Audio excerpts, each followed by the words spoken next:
और ये वो मंजर था जिसे देखकर अल्लामा इकबाल ने कहा था, इतने में वो रफीक नबुव्वत भी आ गया। ग़ज़वा तबूक का मंजर है। आ रहे हैं सामान ले लेकर, उमर आए, उस्मान आए, अब्दुर्रहमान इब्ने औफ आए, दीगर सहाबी आए।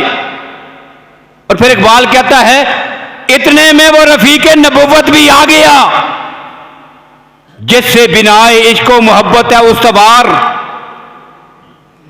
ले आया अपने साथ वो मर्दे वफा सरिश्त, हर चीज जिसका चश्मे जहां में हो एतबार।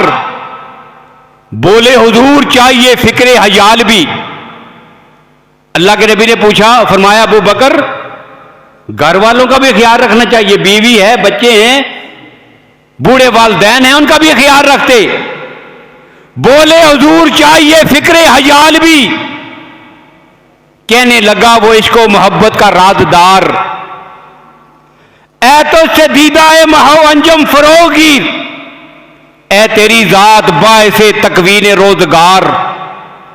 परवाने को चिराग, बुलबुल को फूल, बस सिद्दीक के लिए है खुदा का रसूल बस।